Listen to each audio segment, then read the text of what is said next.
Bonjour, excellence de service.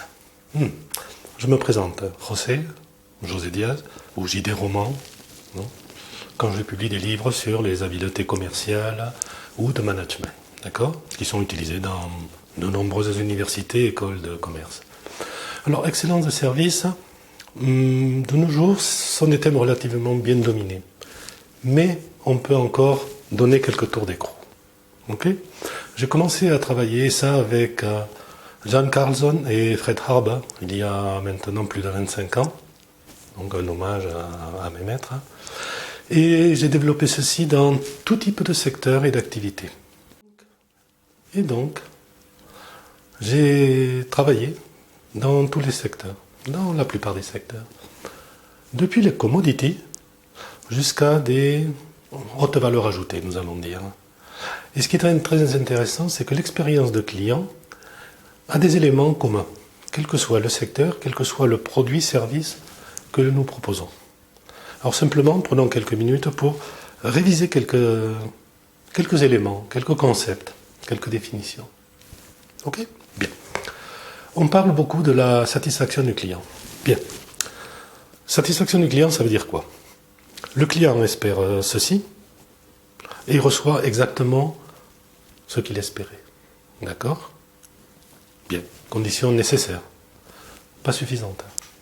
Qu'est-ce qui fera que mon client deviendra un client répétitif et sera donc fidélisé? Il attend ceci, il reçoit exactement la même chose, il n'y a pas d'émotion générée. Donc la satisfaction du client, c'est bien, c'est nécessaire, mais ce n'est pas suffisant. Il faudra que je dépasse ses expectatives ou ses attentes. Premier point. Autre point. J'ai parlé de commodities. Un cas réel, vendre du ciment. Le ciment, il n'y a pas beaucoup de valeur ajoutée. Effectivement, si on se concentre uniquement sur le produit, il n'y a pas une énorme valeur ajoutée. Par contre, il y a quantité de services ou de prestations supplémentaires que l'on peut offrir et qui feront la différence et qui nous différencieront de la concurrence. Dans le monde de l'automobile ou de l'industrie, où j'ai beaucoup travaillé, c'est quelque chose que l'on a commencé à prendre en compte réellement il y a 25-30 ans. Maintenant, c'est relativement bien accepté. D'accord ? Expérience de client. Donc, expérience de client, la notion de moment de vérité, moment of truth, que certains pourront dire, c'est la première impression. Oui, on peut le traduire comme ça. D'accord ? Cette première impression, c'est-à-dire ce premier contact, interaction entre le client et mon entreprise, est quelque chose de très rapide, beaucoup plus rapide qu'on ne pense. Et, disons, est inconsciente. Nous ne sommes pas conscients d'eux. Et pourtant, c'est fondamental. Donc, ce que Jan Carlzon, à l'époque, avait bien détecté et analysé, c'est qu'il existe une série de moments de vérité, qui peuvent être positifs ou négatifs. Ok ? Moments de vérité. Un autre aspect à tenir en compte également, comment je vais mesurer comment je fais les choses. Alors, depuis quelques années, nous utilisons le NPS, ou le Net Promoter Score. D'accord ? Je vous laisse chercher. Basiquement, c'est un indicateur qui nous dit directement, puisque c'est la voix du client, comment nous fonctionnons. Alors ici, simplement, la nuance que je veux apporter est la suivante. Il est difficile de comparer des NPS en valeur absolue. En particulier si nous travaillons avec des pays ou des cultures différentes. D'accord ? Pour faire simple, disons qu'un Nord-Américain n'aura aucun problème à donner une note de 9 ou 10. C'est culturel. En Europe, c'est plus compliqué.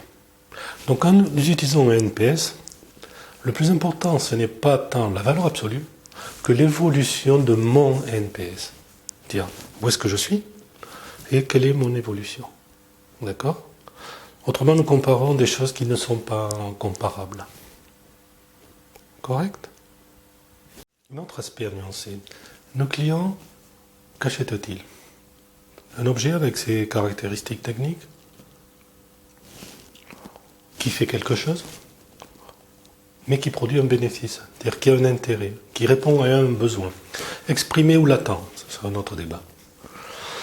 Donc nos argumentaires devraient normalement se baser sur les bénéfices pour le client. Comment on se connecte avec ses attentes et non pas sur les caractéristiques purement techniques du produit.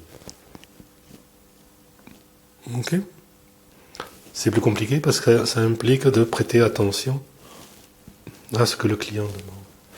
Et une fois, et là nous allons fermer le cercle, une fois que nous répondons à ces expectatives, rappelez-vous, nous devons les dépasser.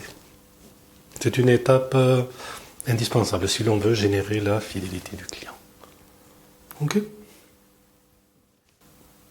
Et finalement, quand il s'agit d'expérience du client, n'oublions pas quelque chose de fondamental. La dispersion.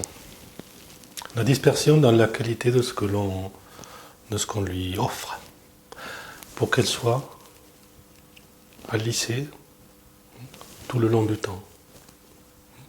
C'est quelque chose que, par exemple, de grands réseaux de restauration ont très bien intégré. On a travaillé avec eux il y a déjà très longtemps, plusieurs décennies.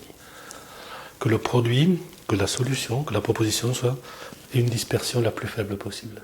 C'est-à-dire que le client sache ce qu'il attend à chaque fois. D'accord ? C'est une des définitions de la qualité. Ça s'applique aussi en ingénierie. Surtout dans l'automobile, ce sont les pionniers, depuis les années 50 déjà, qui ont bien travaillé en profondeur ce concept. Donc n'oublions pas ça. Nous générons un moment de vérité qui est positif. Nous dépassons les expectatives, les attentes du client. Et cette proposition doit se maintenir tout le long du temps, avec le minimum de dispersion statistique. Ok ? Donc voilà, c'était juste quelques tours d'écrou, des concepts avec lesquels vous êtes certainement familiarisés. D'accord ? Merci beaucoup.